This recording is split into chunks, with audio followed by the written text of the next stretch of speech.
boa noite. Está no ar para todo o Brasil, Direito em Debate. E no nosso programa de hoje, nós vamos falar sobre a reforma do Código Penal, ou reforma penal. Veja quem são os nossos convidados. A doutora Fernanda Tortman, ela que é presidente da Comissão de Defesa, Assistência e Prerrogativas da OAB, seção aqui do Rio de Janeiro, e que também foi integrante da Comissão Especial da Câmara dos Deputados para a Reforma Penal. Quem também está aqui com a gente é o desembargador José Moinhos Pinheiro Filho, ele que foi integrante da comissão instituída pelo Senado para a elaboração do projeto de reforma do Código Penal.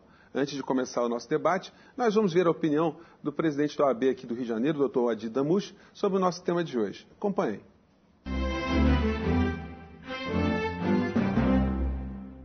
O projeto de reforma do Código Penal tem gerado muito debate e discordâncias no seio da comunidade jurídica, sobretudo no âmbito dos advogados criminalistas. Já houve até manifestos criticando com veemência as disposições desse projeto. A crítica geral maior prende-se ao fato de o projeto ter sido debatido com assodamento, apressadamente, quebrando uma tradição de debate de códigos, né, que são debates mais amplos, demorados, detalhados, e ao que parece, esse do Código Penal foi feito de uma forma bastante apressada. E as críticas também se prendem a alguns dispositivos desse projeto, né? Afirma-se que há uma discrepância entre a parte geral, a parte especial, a desproporção entre as penas. Por exemplo, a omissão de socorro a uma criança, a pena é de 1 a 4 meses. E a omissão de socorro a animais, a pena pode chegar a 6 anos. Tipificam-se condutas que, segundo os especialistas, não deveriam ser tipificadas. Por exemplo, cambismo.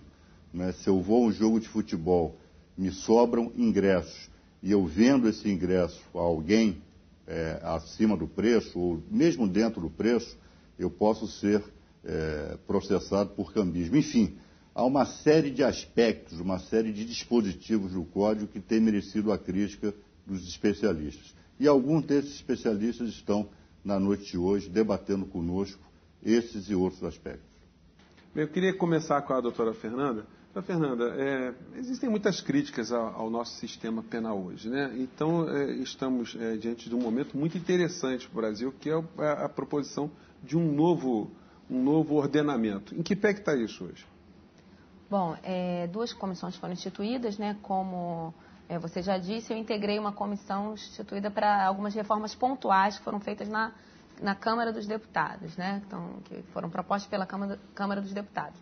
O desembargador Moinhos integrou uma comissão instituída pelo Senado Federal com uma proposta muito mais abrangente de reforma do Código Penal, apresentação de um Código Penal novo. Ele certamente virá falar sobre isso. Uma das críticas que mais se fazia, e era uma das propostas principais, pelo menos na Câmara, dizia respeito à falta de proporcionalidade entre penas. Crimes não tão graves assim, com penas altas demais, e crimes tidos como mais graves, e aí o crime tido como mais grave seria o crime contra a vida, que não teria uma pena proporcional se comparado com outros crimes. Então, a proposta da Câmara era primordialmente essa, e por isso nos pareceu possível que pudesse ser feita em um tempo mais curto, né, em um tempo mais exíguo. Uma das críticas que se tem feito a essa reforma instituída pelo Senado, a esse projeto de Código Penal novo, é o fato de ter sido elaborado em tão pouco tempo, aproximadamente 8 meses, o que não seria suficiente para que se atingissem os objetivos inicialmente propostos, por exemplo, de tratar da proporcionalidade das penas, né, a reforma de alguns artigos da parte geral do Código Penal e não só dos crimes especificamente, né, dos crimes da parte especial. E esse projeto, então, vem sendo criticado por não ter, supostamente, pelo que se diz, atingido concretamente esses objetivos. Então, Moinhos, como é que funciona essa parceria entre Câmara e Senado, entre essas comissões? Porque a ideia que tem é o seguinte: será que vamos ter 2 propostas aí conflitantes? necessariamente não se exige uma conflitância. Eu achei até importante o momento histórico em que o Senado, preocupado com uma reforma penal, e da mesma maneira a Câmara. E até na parte especial, na parte dos crimes das penas, há algumas concordâncias, o que facilitará caso o projeto do Senado chegue à Câmara e vice-versa. Primeiro quero agradecer o convite aqui, estar com você, José Fernandes, mais uma vez, debater com a doutora Fernanda Tortman, amiga, grande advogada. Eu queria fazer uma exposição de que, primeiro, temos que acabar com alguns mitos. Fala-se muito que é necessário um novo Código Penal porque o Código tem 70 anos. É verdade no sentido objetivo, mas o nosso Código é de 1940, mas já sofreu uma grande reforma na chamada Parte Geral em 1984 e de 40 para cá várias leis penais surgiram. Então hoje o Brasil tem quase 130 leis penais além dos seus códigos. Então a primeira coisa, não é tratando de um Código de 1940, e sim atualizando o sistema penal. Uma preocupação primeira da comissão foi enxugar, fazer o Código Penal o verdadeiro centro do sistema. Então, para que você tenha uma ideia, dessas quase 130 leis penais, com quase 1.700 comportamentos delituosos, crimes e contravenções, a proposta, que concordo com a doutora Fernanda, o tempo não era o ideal, também não é a palavra definitiva, mas em 8 meses se conseguiu fazer um projeto para agora a discussão de toda a sociedade, enfim, ampliação, e com o parlamento funcionando. A proposta reduz no Brasil de 1.700 para 800 comportamentos criminosos. E o Código Penal passa a ser o central do sistema. Outra coisa é que passamos a ter no máximo 20 leis penais, um pouco menos. Um outro mito também que é importante ser derrubado é que a proposta não deriva só de acadêmicos ou só de advogados. Ela foi, talvez, pela primeira vez, uma junção de vários interesses de operadores de direito. Alguns acadêmicos, já com nomes, muitos advogados, 8 advogados, a comissão teve 15 membros, 3 membros da magistratura, 4 membros do Ministério Público, defensores públicos, enfim. Então, e de vários estados do país. Então, acho que houve uma convergência dentro da divergência. Agora, evidentemente que o ideal do projeto, até pela natureza da comissão, foi tentar, como disse a doutora Fernanda, na parte geral, fazer adaptações, tendo a doutrina moderna, enfim, naquilo que a comissão achou prudente modificar. E, em segundo lugar, na parte especial, verificar crimes que não deveriam mais continuar com a sua vigência, criar novos tipos penais, questão do bullying, por exemplo, a descriminalizar a questão do usuário de drogas, ampliar as hipóteses de criminalização do aborto. Agora, são temas polêmicos. O que eu posso dizer é que a comissão, pelo menos, trabalhou sem tabus. Ela enfrentou os tabus, não teve limitações de ordem política e trabalhou juridicamente. Se fez um bom trabalho, agora estamos aqui, inclusive, debatendo isso. Pois é, doutora Fernanda, uma das questões que a gente tem visto ultimamente com o julgamento da ação 470 é quando alguém fala em dosimetria da pena. Essa expressão passou a ser muito colocada pelos meios de comunicação, né?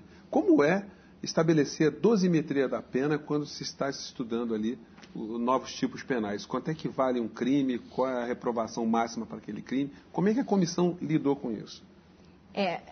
Quando você fala no julgamento, em algum julgamento específico, na verdade você está falando da aplicação da pena no caso concreto, né? O que a reforma vem procurando fazer é comparar a escala penal, né, pena mínima e máxima de cada um dos crimes previstos no Código Penal. E, aliás, antes de mais nada, realmente, eu concordo com o desembargador Muniz que é muito salutar trazer para um só diploma legal uma quantidade enorme de crimes que se encontravam esparsos em leis extravagantes que muita gente não conhecia, né? O acesso à norma penal para o destinatário da norma, que nem sempre é jurista, ou a maioria não é formada por juristas, é importante que seja feita de uma forma mais acessível, né? Que seja feita de uma forma mais organizada, digamos assim, para que todos possam ter acesso a ela. Mas, então, e dentro desse Código Penal novo, então, eles procuraram estabelecer escalas penais e de acordo com o que se estabelece uma escala penal?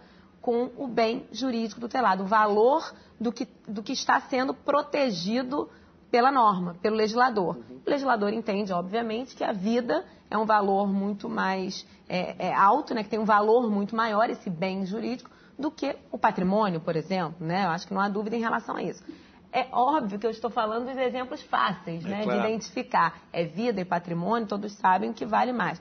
Nem sempre isso é tão fácil, no caso concreto. Nem sempre isso é tão fácil quando nós temos bens jurídicos não tão, digamos assim, palpáveis, né? É a boa política econômica, né? Enfim, o que vale mais, isso ou patrimônio? Então, aí já começa a ficar mais difícil. Se a gente tem patrimônio privado e patrimônio público, você já tem uma forma mais fácil de... Me parece que o patrimônio público tem um valor maior e, por isso, por exemplo, o dano ao patrimônio público é punido mais gravemente do que o dano ao patrimônio particular. Quer dizer, ou seja, organizar o sistema não é tarefa fácil. Não é tarefa fácil. E, nesse ponto, em algumas questões, realmente, me parece que ainda há o que reformar no projeto. Ainda há o que fazer ali, porque, na prática, acabou sendo verificada alguma incongruência entre um tipo penal e outro, considerando o bem jurídico tutelado. E uma outra coisa, para finalizar essa parte que me parece relevante, é a questão da perspectiva sobre a eficácia do direito penal, né? Eu paro, em relação a fixar penas, escalas penais, eu paro nessa questão do valor do bem jurídico. Há quem trate da fixação das penas visando uma maior ou menor eficácia do direito penal. Eu não chego a tanto.